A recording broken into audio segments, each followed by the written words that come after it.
I told the kids the first day I would wave at the camera. Hello! How do you want the wheels? Like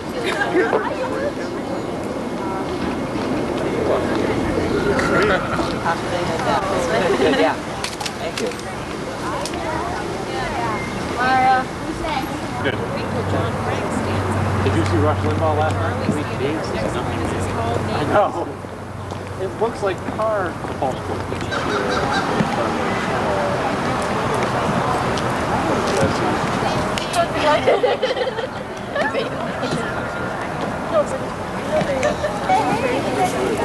Are we taking this one?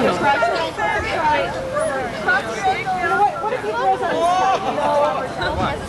Cheryl! Oh no. Wait, Danielle! What are we doing with these? Danielle! Danielle? Yeah, wait, oh my God! Okay, all eyes here. Don't look anywhere else but at me, okay? Good. Again, terrific. Smiling. Second from the end. Tip your flowers up just a bit. Good. Just a bit. Okay, good. Great. They were in her face. Good. Couple more. Good. All eyes here. We want to take a lot to make sure we get a good one. Try to keep your eyes open.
Good afternoon and welcome everyone to the 74th commencement of the North Shore Country Day School.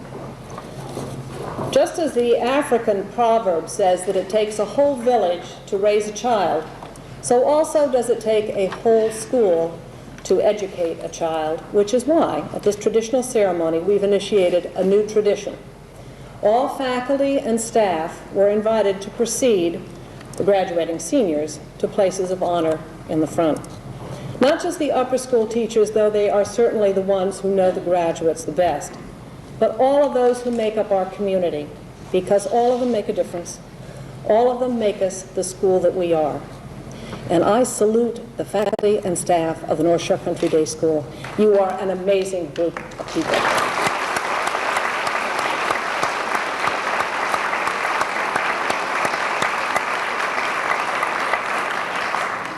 I also salute all you parents, grandparents, relatives, and friends who have worked with us to make this day possible. As we did last year, again this year, we have a family graduating triplets, the Egans, with Carolyn and Charlie and Aoife. But to graduate even one, as you all know, takes a great deal of dreaming, a great deal of drudgery, and sometimes just a great deal of crossing your fingers.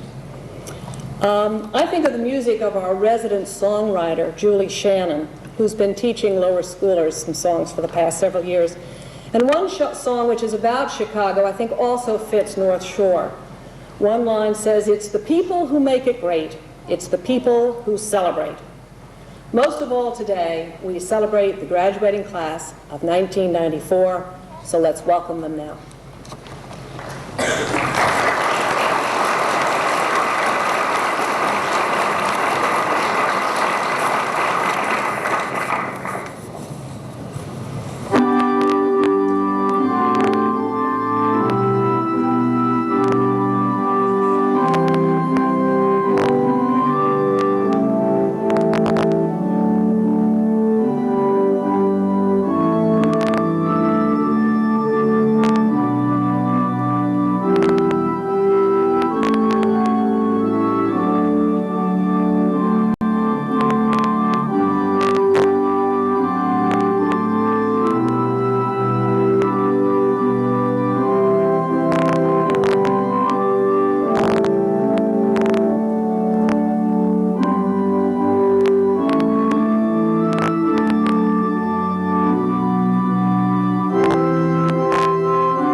It is a great personal privilege for me to represent the school in honoring Lawrence Howe of the class of 1938.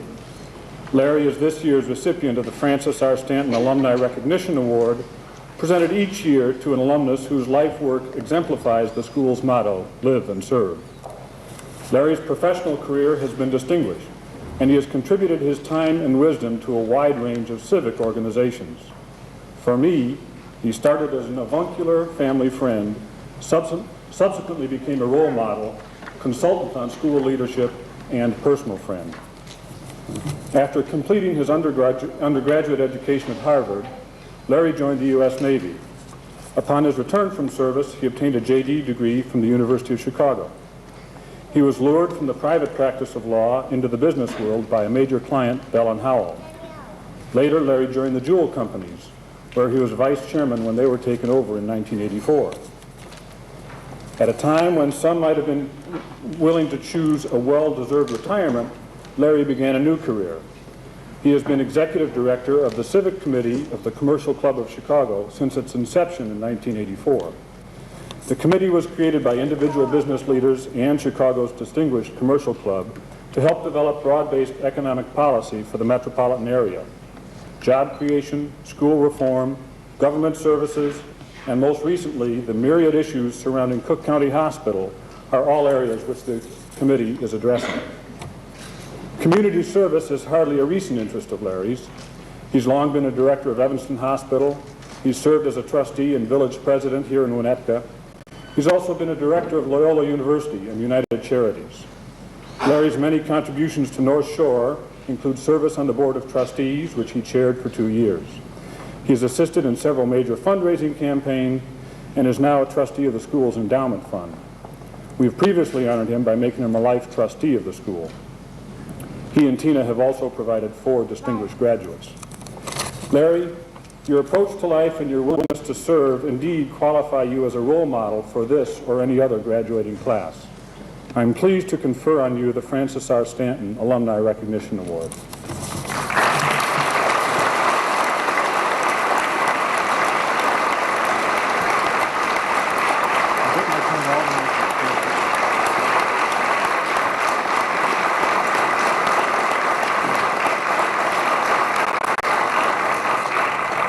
Thank you, John. I'm enormously pleased and proud to have this award. I must tell you, I'm also feeling quite guilty about it.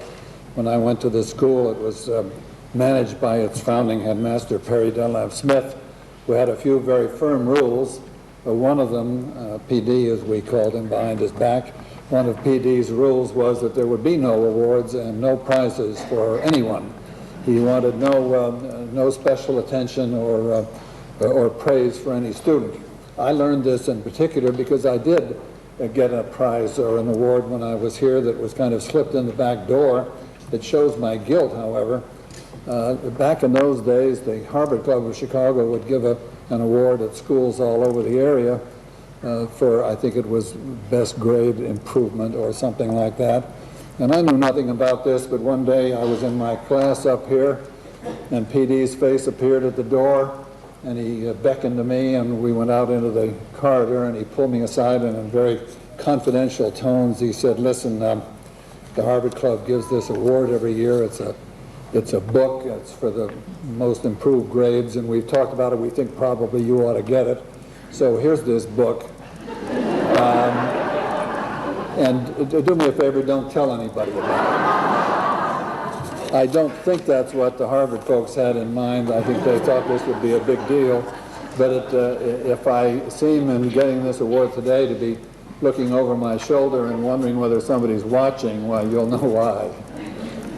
But seriously, North Shore has been a terribly important part of my life. I've had 3 brothers and a sister and I who each spent 12 long years here, and 4 of our own children were here, and 2 of them even married classmates. So North Shore has been a very important part of my life. I'd have to tell you that the live and serve motto, I think, has survived very well in those 75 years, although in my mind I'm a little more comfortable with the word participate than serve. And I think North Shore did teach us all to participate. I can't think of any other reason for my being in the Gilbert and Sullivan Opera for 4 years because I know it was not my singing voice, which was known as another one of those how monotones. But I had 4 years of that, and I think back on it as part of the lesson of North Shore: don't be a spectator, participate, even if it's something you're not all that good at. This was just one of many lessons that North Shore taught me. I'm very grateful to North Shore for many things, and I'm especially grateful for this award. And lest I forget it, let me wish the best of congratulations and good wishes to the class of 1994. Thank you.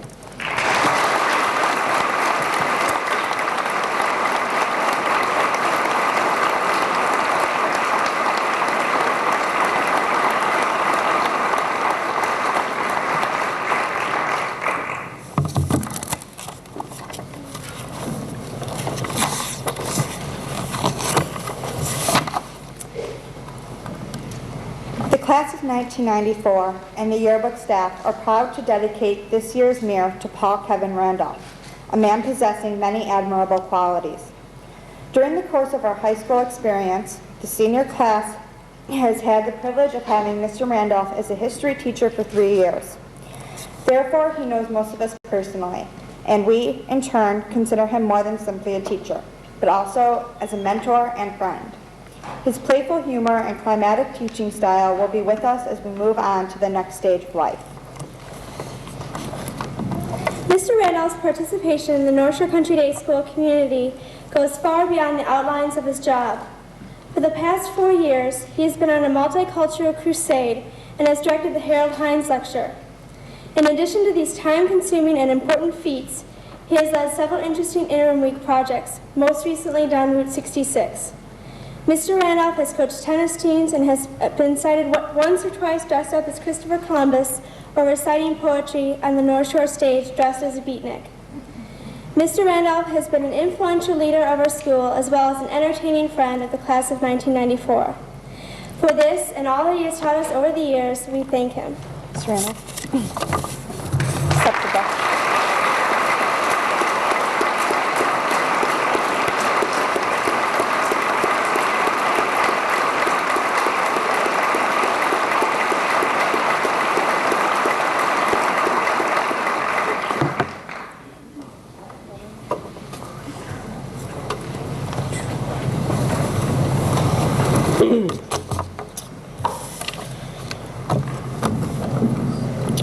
Before I begin, I would like to dedicate my remarks to, one more time, a man the senior class believes can never get enough awards or recognition for what he's done for us.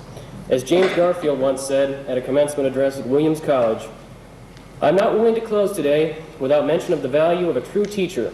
Give me a log hut with only a simple bench, Kevin Randolph on one end and I on the other, and you may have all the buildings, apparatus, and libraries without him." According to historians, it started a little something like this. Don't you think perhaps it might be possible to bring together a group of like-minded students about us and start a practical, politically correct, multicultural senior class? Really worthy of the name, one whose members would not prey on each other as is the fashion of the world today, but who would rather seek each other's intellectual and spiritual growth? Well, Mr. Perkinson, said Kevin Harris warily, it might be an answer, but I was just wondering if you wanted curly fries with that. Utopia. A name given to something impossible to achieve, a model or goal to strive for. It was to be a perfect place, and most importantly, a perfect senior year. They all came striving for something. Some came for future plans, others came for the opportunities, and some just came for the great charging program that enabled them to not pay for their lunches directly. They came from all over, from areas a bit north and from areas a bit south. Others had traveled the globe to find this. Others already knew. It was a place where the amber waves of grain of America were to mesh with the world. Consequently, a slight language barrier developed. Actually, it was between the American students, the foreigners we could understand fine. Most had already been there, and some longer than others. But this was a group of intelligent students, and they knew that length was not important. The newest were to be as active as the old. Together, they would succeed. This was a new challenge, and like all utopians, they were dreamers. Their dream was extraordinary to have the best, their dream was ordinary to have the best senior year ever, but their culture was extraordinary. 3 floors up from where they began 3 years before lay their city on a hill, simply known as the senior homeroom. It was a medium-sized room equipped with 3 couches, a microwave, 2 refrigerators, some tables, a stereo, some lockers, and a chalkboard. Quoting one observer, "Before even looking at one another, they ran for the couches. After 3 years of sitting on plastic chairs, they now had the plush sofas to lay on and a nice wood table for their feet. The stereo was turned on first, and then they tested the microwave. From the looks on their faces, it was hard to tell which they liked better. One thing was for sure. By the end of the day, an attitude had firmly planted itself in each of the members, either as a result of this newfound luxury, or perhaps it was just the after effects of their first meal in the cafeteria. The year started as every year started. For a few days, the Utopians devoted their time to the Habitat for Humanity projects in Rogers Park. They met the sort of Bob Vila of the hood, Pastor Bob, and the dream was formed there, and now it was time to do the work. Upon return to the homeland, or should we say homeroom, elections were held and democracy was struck. And for the autumn months, the class of '94 enjoyed much success. They worked hard, knowing that the greatest reward laid at the end of the path of hard work, intellectual salvation, that coveted university. New friendships blossomed, not only within the little utopia, but outside of it as well. It was at this early time that many strange traits emerged. A language known as Danish, which is basically how they speak in those Zima commercials, developed. Expressions like "take that and party" and "oh, off campus" seemed to ring through to the carefree air. But soon, and the official sign of intelligence was decided upon when the sort of movement of the fingers like this was not only an unusual sign of brilliance, but it was also a simple way of saying hello. But the strong workload soon became too much for even the most scholar-like utopians. Their happiness soon gave way to frustration, and the sort of transcendental leap to college seemed to occupy their minds, thus causing them to look forward and not work for today. This, combined with insufficient sports and a basic lack of social life the dreamers had envisioned earlier, the utopia became restless as they realized that early intentions were not following through, and so the culture hit a crossroads. What to wear at graduation would divide them and never allow them to look back. It seemed as if it was their quest to be these universally legal beings, which was admirable, but ultimately it led to their downfall. Like the sharp edge of a razor, when treading on the cutting edge of politics, it's hard to avoid getting cut. Thus the wise say the path to perfection is hard. But at the time, it seemed the right thing to do, and they went on a little more angry and a lot more separated. Soon the outside world pounded at the door. Strange stories flowed through the utopia. Names like Bobbitt, Harding, Galooly, Rostenkowski seemed to permeate the tense air. But the graduation dress issue remained the dividing line. I quote one observer, "But the teachers had not gone 20 steps when they stopped short. An uproar of voices was coming from the senior homeroom. They rushed back and looked through the window again. Yes, a violent quarrel was in progress. There were shoutings, bangings on the table, sharp, suspicious glances, furious denials. The source of the trouble seemed to be the graduation dress issue again. 20 voices were shouting in anger, and they were all alike. No question now what had happened to the faces of the students. As Orwell said, the teachers looked from student to pig, and from pig to student, and from student to pig again. But already it was impossible to say which was which." With the homeroom atmosphere basically becoming Sartrean in a no-exit type way, the battered utopians were forced to go elsewhere, to find an escape, and eventually the school cracked down on the farm animals. While sports did suffer, this culture was greatly enthralled with the arts. One observer said, "Not since the days of Louis XIV had anything goes been done so fantastically. I'd see it again and again and again." Their vaudeville clearly showed their strong devotion to multiculturalism when a comic duo, never to be forgotten, took the stage, comprised of a true American and a Russian who was so graciously referred to by his counterpart as so Americanized he was practically a Texan.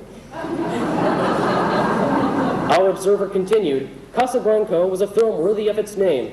As for Inspecting Carol, I gotta be honest with you, I didn't see it." There were the cult heroes as well, also known as teachers. There was the resident 90s philosoph/intellectual, simply known as Conroy. There was a mathematics teacher described as motherly, sweet, and the czar of the graphing calculator, Miss Smith. Kenny Boyda was the Fabio of the workshop.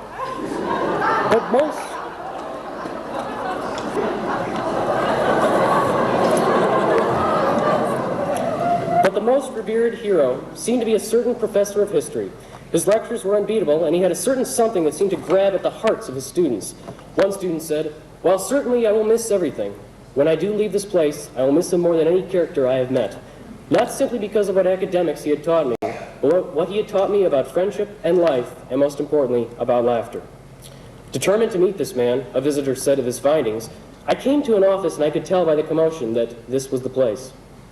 The excitement was incredible. Surely these utopians were anticipating his latest speech. Eventually, I pushed my way to the front of the crowd to hear his precious words of wisdom, when I was terribly disappointed to find 12 enthusiastic students not cheering for their teacher, but actually deeply interested in the video game playing techniques of his son, Ryan. Mr. Randolph. Soon, such traditional practices as cheese stick day in the cafeteria and hallway football became obsolete. The puffy coat gave way to the party coat. The Keith-mobile gave way to the grunge-mobile, and attention turned away from the absurdity of the past and focused on the final task that faced our utopians in their waning moments. They were to say goodbye not only to the toothless grins of their kindergarten buddies, but to the fellow utopians, friends and enemies they had built this once grand vision with. Said one historian, "The original founders of this community soon voluntarily made themselves outcasts in the very same community that they had organized. They moved dubiously across the Snapple-stained carpet, stared with credulous eyes at what they had done, debated with themselves whether they had been fools or wise men, and were unable to decide, and got bored and decided to go to lunch." In a typical 90s way, one student prophesied in his final address, "Someday I will write a book, a television series, a film, something that will not only tell our story, but will immortalize the true characters that have formed as a result of our community. It will illustrate the complexity of the interactions between each other, as well as with American society. It'll be a story of heated debates, absurd experiences, passion in beliefs, the love between our friends and the anger between our enemies, and most importantly, it'll explain our sense of humor. May the world dig it up and prosper from it." Their intentions were not rare, but their story was distinctly their own. The once optimistic utopia never recovered from its separation, nor did it ever live up to its potential. It was an unbelievable array of fantastic individual efforts, but as a whole, it stumbled to the finish line. Today, you witness the end of our utopian attempt, simply known as the Class of '94. And so we say goodbye to our flag, this Code Bleu t-shirt. We're not sure, we never did quite figure out what Code Bleu meant, but it was an important symbol to us, and this is it.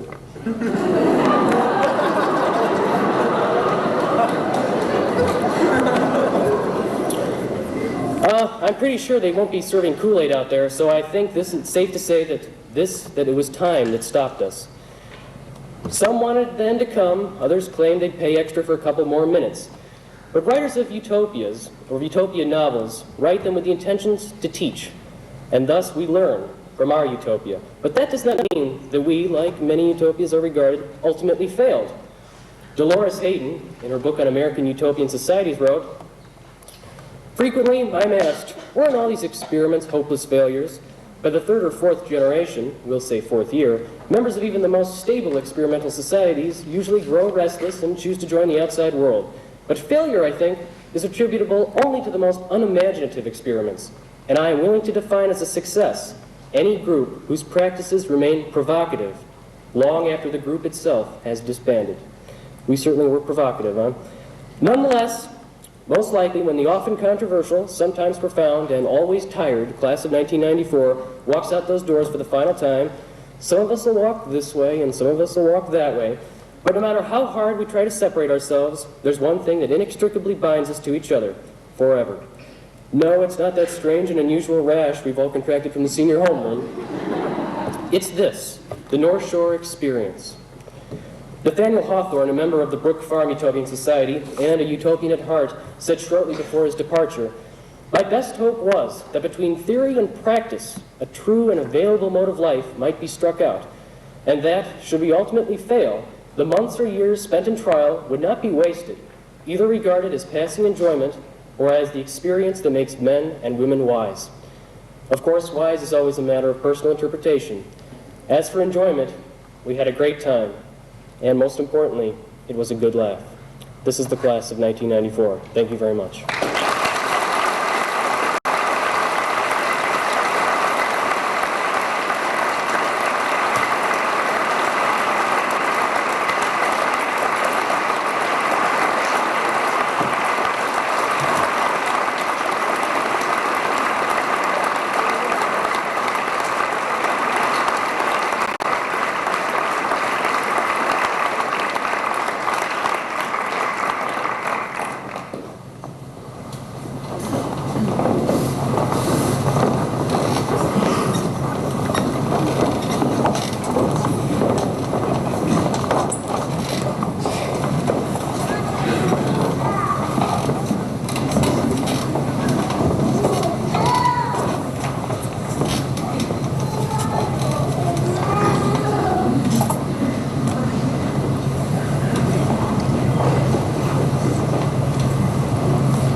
Whether we attended North Shore for 1 year or for 14, each of us in the class of 1994 has been personally and powerfully impacted by the school. It encouraged us to have new experiences, to cultivate our talents and interests, to individuate. It tolerated us when we were intolerable, endured us when we were unendurable, even to our families. In return for this, our class gratefully gives something to the school. I don't think that we could ever offer anything to North Shore that would adequately show how obliged we are to our faculty and school. Nonetheless, we want to give the school a small token of our appreciation. The senior class has several students who are actively involved in at least one of the North Shore publications, the Mirror, Prosody, and the Diller Street Journal. Working on any of these publications is an arduous task to begin with, but the lack of computers made this difficult task even more difficult.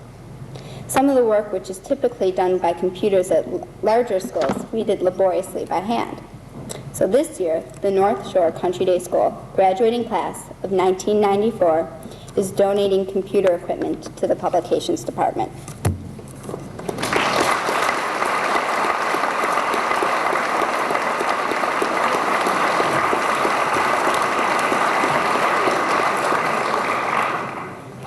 This year, we, the graduating class of 1994, are honored to have as commencement speaker the distinguished teacher of biology, physics, and tri-sci, Dr. Lester Ichinose. He's a man who's also leaving North Shore to pursue other ventures. Not much more needs to be said, but that he epitomizes the essence of morality, good character, and family values. Born in Honolulu, Hawaii, Lester Ichinose went to school barefoot until the 7th grade. He survived high school and received his moment of opportunity at college at Washington University, where he received his BA in zoology. He worked as a medical technician for 3 years and went on to get his MA at University of Oregon in biology, which he describes as a biologist's paradise. Thereupon, he immediately began doctoral studies at the University of Hawaii. Though he quit for a year to work as a marine biologist, he returned to receive his PhD in comparative animal physiology. He left Hawaii for Evanston to do biomedical research and later to teach in such fine places as Roosevelt University, Loyola University, and Barra College. Along the way, he received his MSJ from the Medill School of Journalism at Northwestern University and worked as a journalist. Even today, he's an editor of the largest free newspaper in Evanston, the Evanston Clarion. Throughout his long and notable career, and through his studies, Dr. Ichinose has developed a moral conscience that has allowed him to live life fully without harming anyone or anything. He feels that a community should do the same. He stresses that in a community, people must be involved, lest they allow themselves to be ruled by an oligarchy, and that no one in a community has the right to complain if he has the means to do something about it. In fact, this was his platform that he used when he ran for alderman as an independent, using the slogan, "Less is more." Dr. Ichinose, who lives with his wife Jennifer and his son Daniel, has always been an activist, whether it be for the environment or for human and animal rights. And he's always encouraged others to do the same. His philosophy that no one has the right to be bored is what has kept him an activist, a teacher, and to some, a mentor. Throughout his life, he has fought against the 7 blunders of the world, which include wealth without work, pleasure without conscience, knowledge without character, commerce without morality, science without humanity, worship without sacrifice, and politics without principle. I will remember Dr. Ichinose as a man who placed his values before everything else, and who fought for and will continue to fight for a better and more ethical world. Now it is my honor and my pleasure to introduce Dr. Lester Ichinose.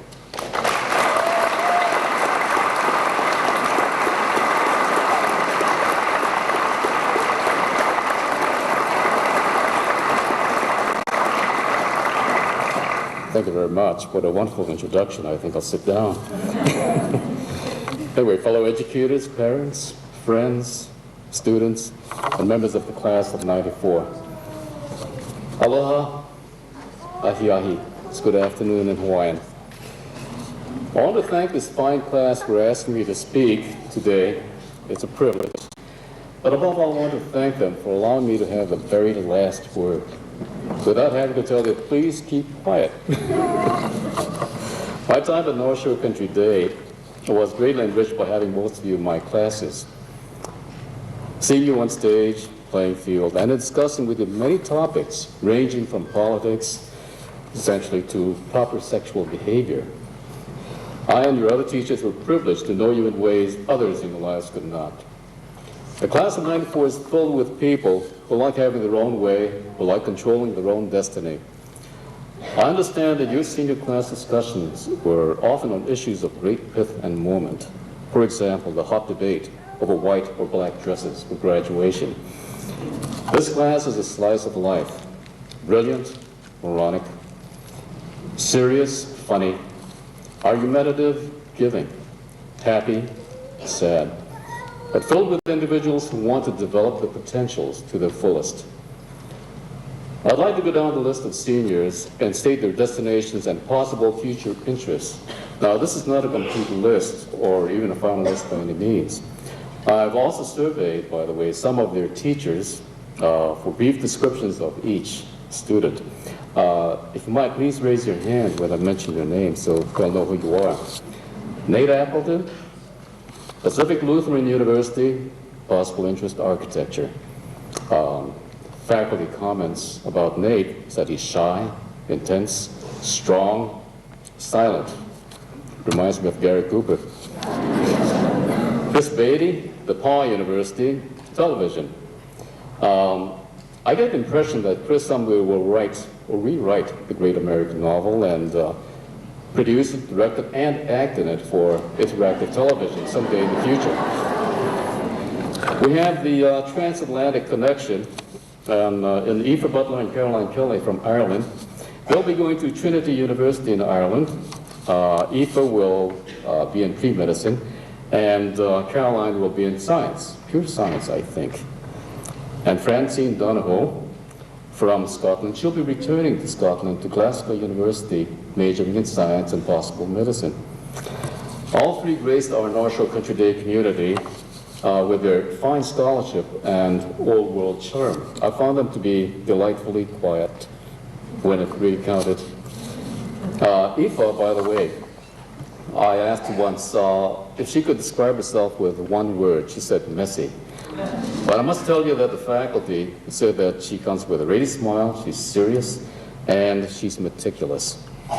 Caroline is described as wonderful, intelligent, strong, and practical. Practical. Francine, friendly, enigmatic, a dancer. If you saw her in Anything Goes with a few others, that you know that she can dance. We're losing the current brain trust of North Shore Country Day School with Chech Rojas and Eugene Kuznetsov, who are going to MIT, and John Frank, who's going to Yale. The faculty considers Chad to be an iconoclast. I had to look it up. And a grasshopper. Now, I'm not sure if the grasshopper refers to an insect or Shaolin priest. Eugene, described as gifted, critic, not necessarily in that word order.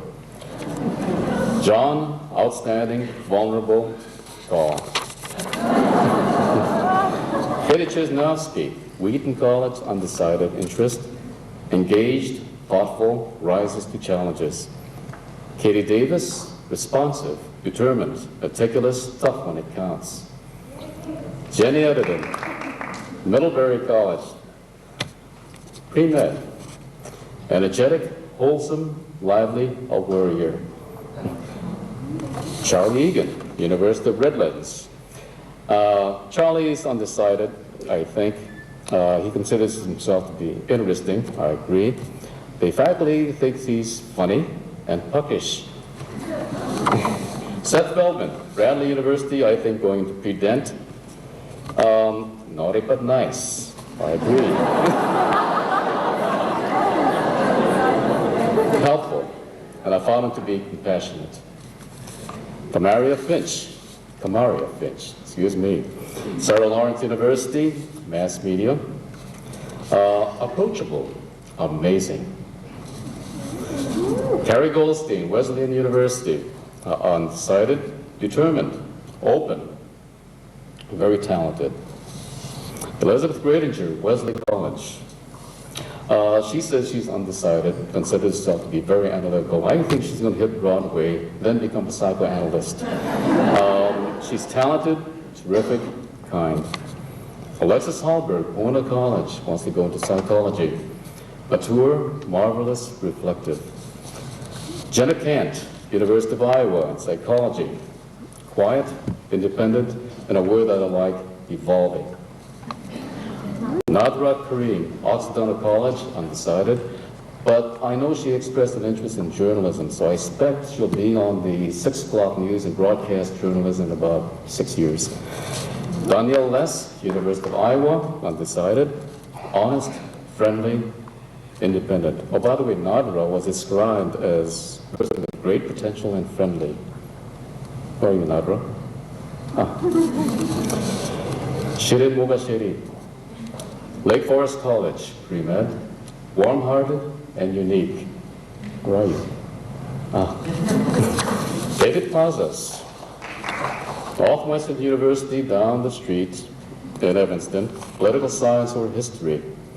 Ambitious, aware, professional, a man for all seasons.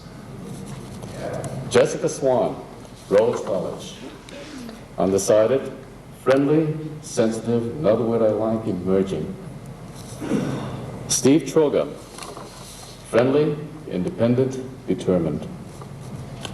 Cheryl Weinstein, Dickinson University, undecided, but I think you'll go to philosophy and you'll be a champion for animal rights.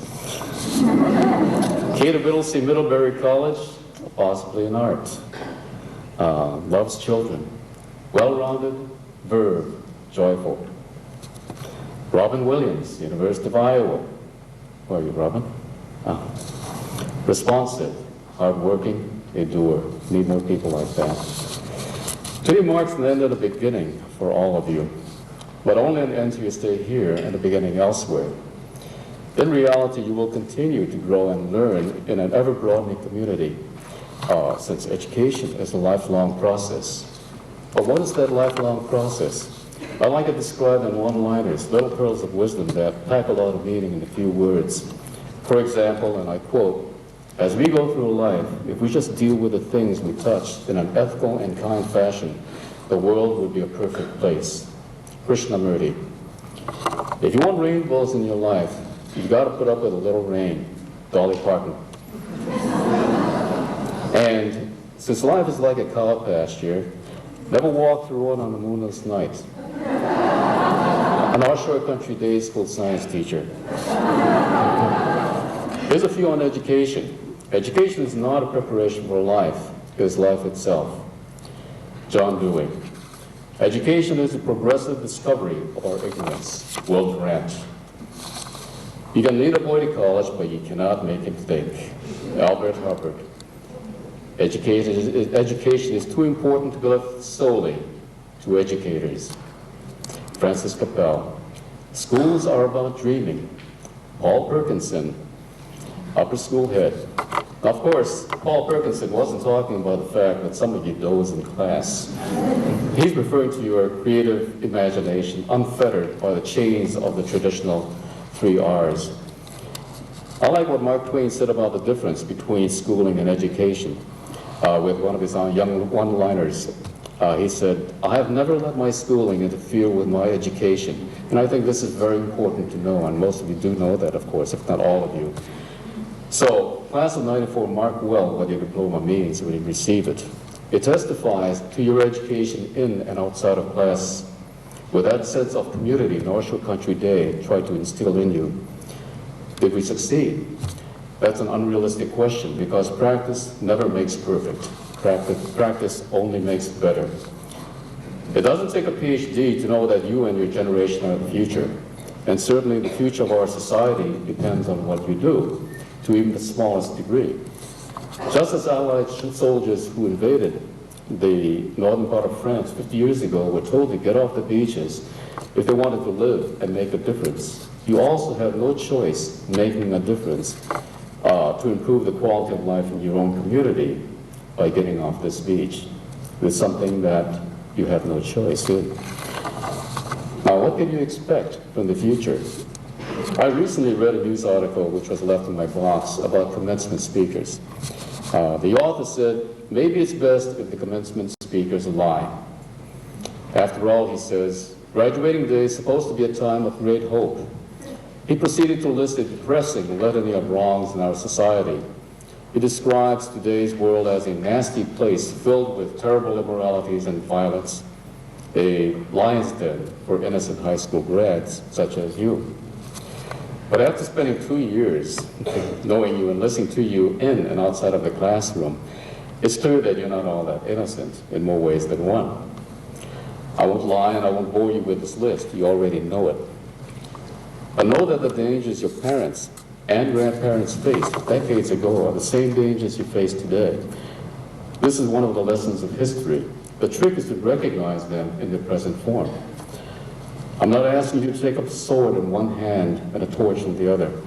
I'm not going to beat the drums with inspirational stories and tell you to beware the cliché of the times. hoping that you will extend your lives and take risks in making this a better world. That is entirely up to you. At the risk of being trite, your continuing education is like a ship, and only you can be the navigator. In your future voyage, your schooling provides a compass pointing the way to your immediate goals. The sails that capture the breeze will be the strength of your resolve. But the rudder which corrects for all deviations, all disturbances that lead your ship astray, will be your character and your spiritual sense. Character has to do with education, not schooling. Its components are compassion, service, virtuous living, wisdom, and the courage to persevere, personal honor and integrity. Higher academic and professional achievements translate into good works in our society depend entirely upon your character, not on your annual income or professional status. I was privileged to witness many of these characteristics in the class of '94. Spirituality is the core of your being, the recognition of ultimate meaning in your lives. That part of us that binds everyone together, past, present, and future, in a common fabric of life as we learn to transcend space and time in exploring your undiscovered country. The closeness of our North Shore Country Day community allowed me to discover the spiritual sense in many of you. And what is your undiscovered country? Is it, as in Shakespeare's Hamlet, the place from whose born no traveler returns, puzzles the will, and makes us rather bear those ills that we have than fight others that we're not of? No, I don't think so. This is a dreary and self-defeating personal assessment, one governed by fear and resignation. Or is it your undiscovered country as depicted in the movie Star Trek VI? I like movies. The undetermined future. Of course, North Shore Country Day has tried to prepare you for your first future adventure. But as you continue in life's coursework, in the final analysis, the only science that matters is how it improves the quality of your life. The only art that ultimately matters is how well you behold and express beauty in your lives every single day. The only history of importance will be the personal memories you create in the way you live your life. The only mathematics that will matter describes the proportional relationship between your life's performance and the quality of your service. And finally, the only philosophy that ultimately matters is your own. Let me close by giving you a gift of some value.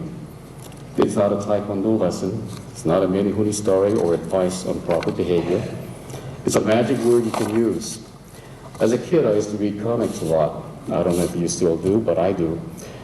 I still do as part of my continuing education as a teacher. One comic fascinated me. It was about Billy Batson, a crippled boy radio reporter who despaired of his disability and his inability to fight the crime he reported daily. One evening he happened to stumble upon a hidden cave, at the end of which was a very ancient and apparently very wise, bearded man sitting on a throne. This sage gave Billy a magical gift, the ability to be everything he thought he was not, by saying a single word, Shazam. And immediately, a bolt of lightning would strike Billy, transforming him into Captain Marvel, complete with yellow cape and tights. The strong, tall, magnificent personification of everything Billy felt he wasn't. Shazam is an acronym for the names of historical and mythical figures, personifications of positive human traits that many of us admire.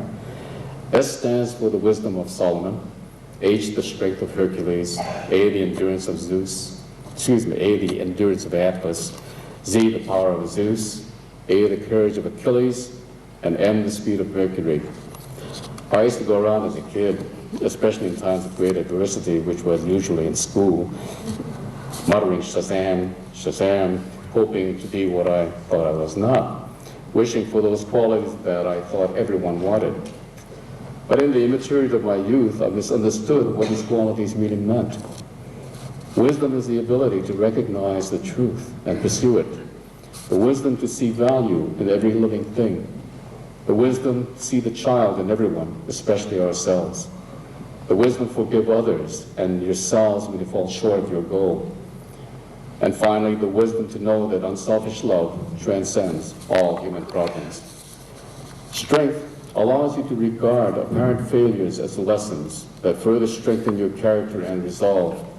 The strength to stand by your highest standards of personal ethics amid criticism and compromise around you. The strength to endure when tragedy strikes and to discover the love that surrounds you. Endurance, to persevere and to never give up. Power is inherent in every one of you to make a difference wherever you are, whatever your station in life may be. This is the power of one as you become a majority of one. Courage is the courage to live by your highest standards. Doing so has everything to do with knowing the difference between right and wrong and doing something about it. It has nothing to do about winning or losing. Perhaps this is the toughest lesson for all of us, judging our actions according to our highest personal standard, not by what the other person thinks or does. Speed, getting things done on time, not procrastinating on your responsibilities. So Shazam won't physically transform you to that superhuman individual, although Seth Feldman will be striking in a yellow cape and tights. Shazam is a reminder that you already possess these qualities and more. But they must be recognized by you to allow them to grow in meeting your ever-increasing challenges. Isn't it true that North Shore Country Day has been trying to teach you this word for years?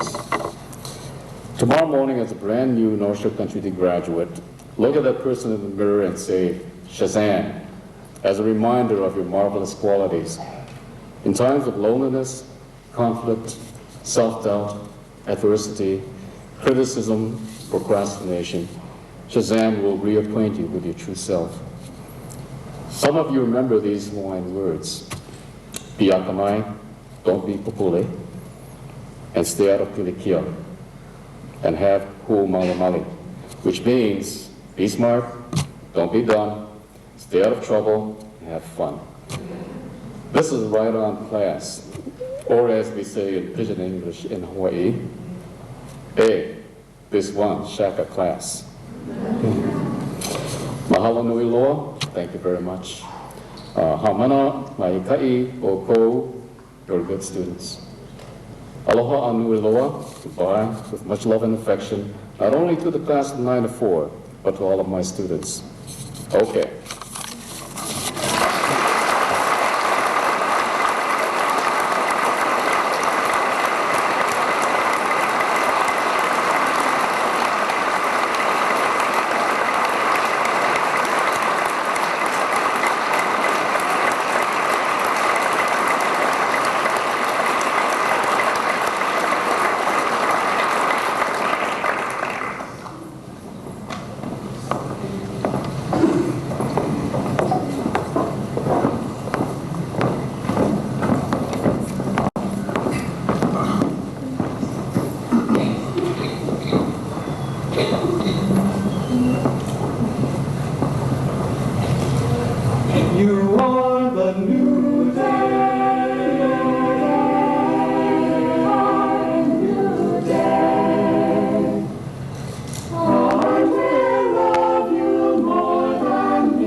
must needs days in which to be.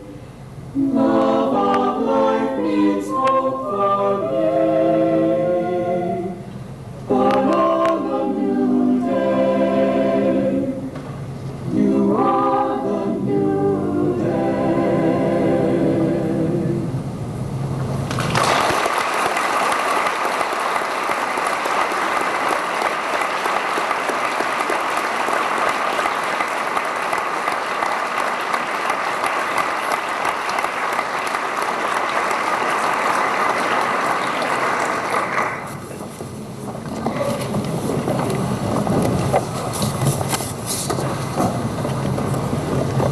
On behalf of the faculty of the North Shore Country Day School, I present to you the members of the class of 1994 who have completed the requirements for graduation.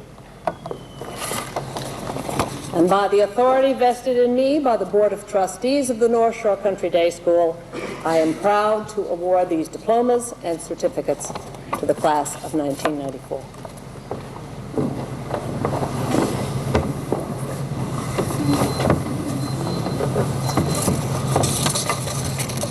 Carrie Melissa Goldstein.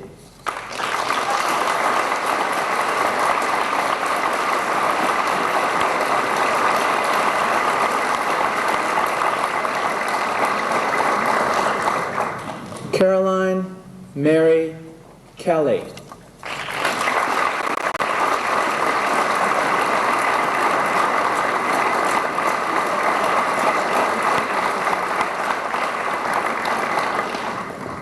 Chad Eric Chirojas.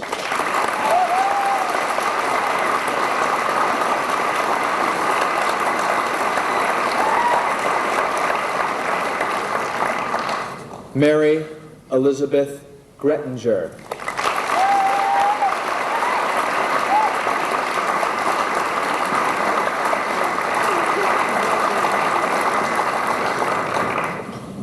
Nadra Shanklin Kareem.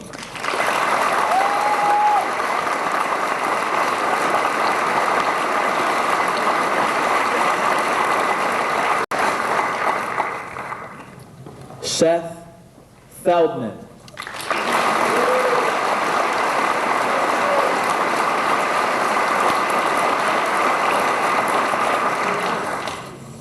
Jennifer Hallie Editon.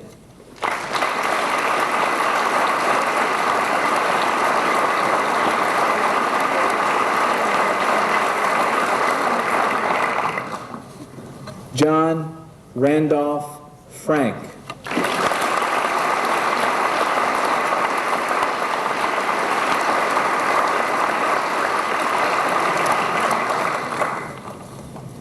Catherine Elizabeth Chernowski.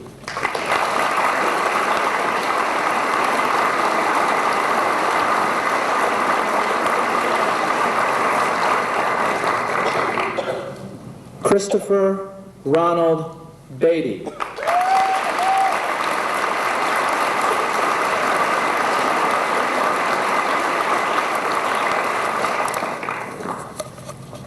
Catherine Ann Davis.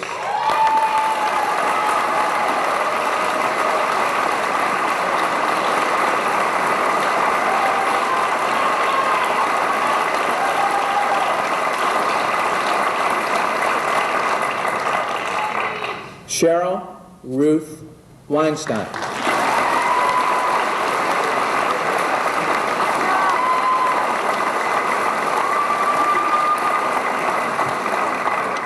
Eugene Kuznetsov.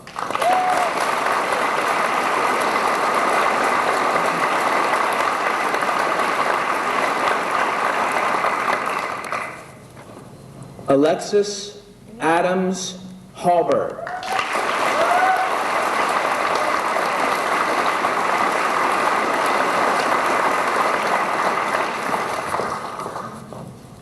Jessica Ann Swan.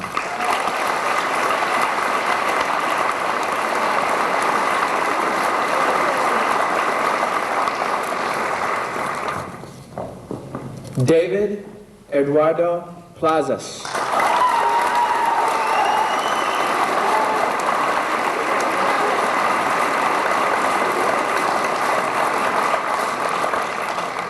Danielle Ali Less.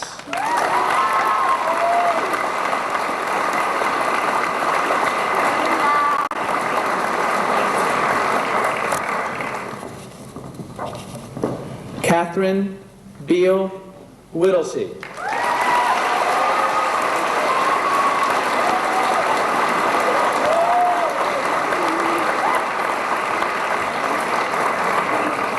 Mark Charles Egan.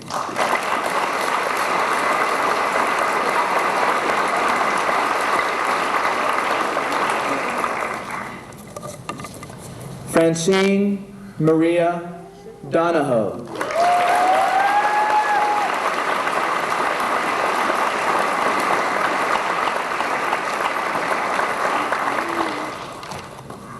Sharin Mogashiri.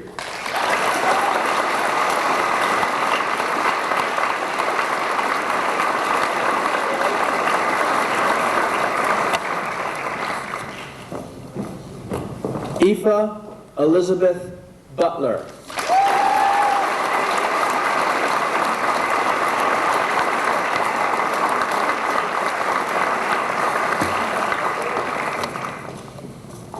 Robin Michelle Williams.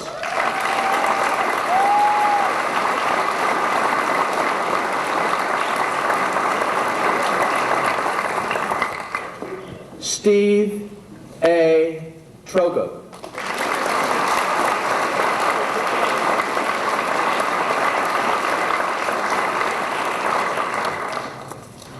Jenna Michelle Kant.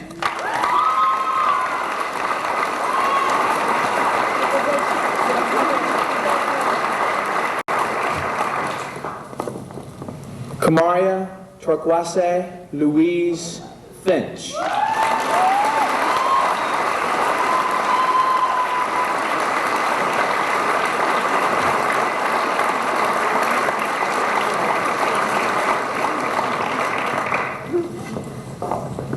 Nathan Cooper Appleton.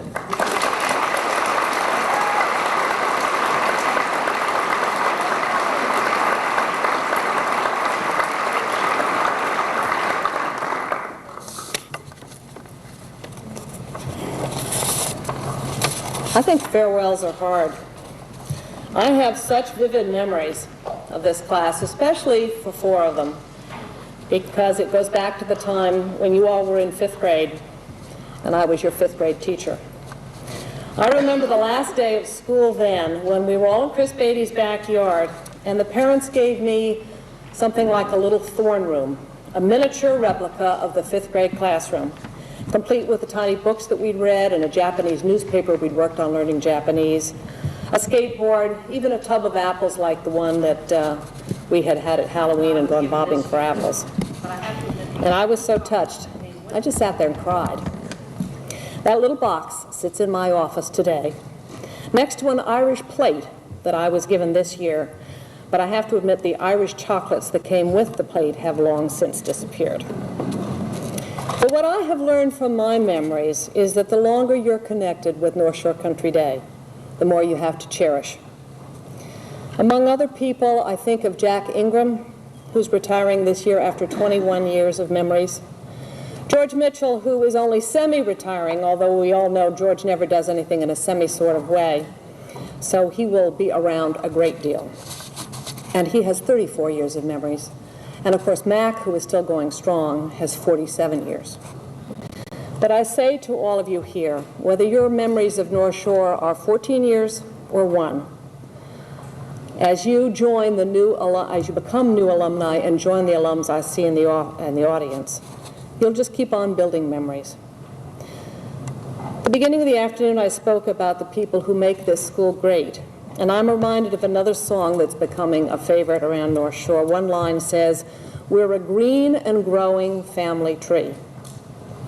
So seniors, as you go out into the world, perhaps feeling inexperienced and green, Remember what your kindergarten buddies told you when they gave you your goodbye presents, those toothbrushes to take away to sleepover school.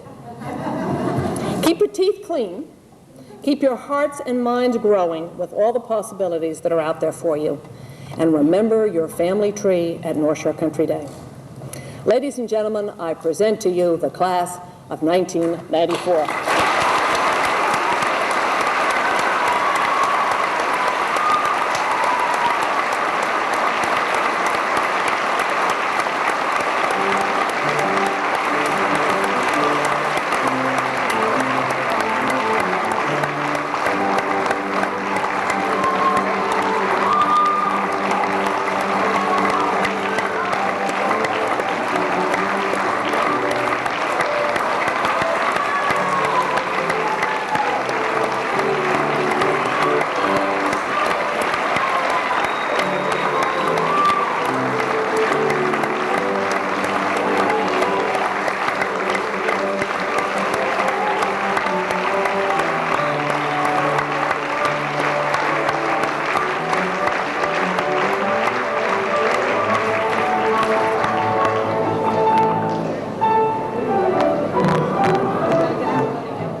Graduation 94. Yes. I'm out of here. Okay. I'll give you There's dude, I want to get my sister.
See how easy it is?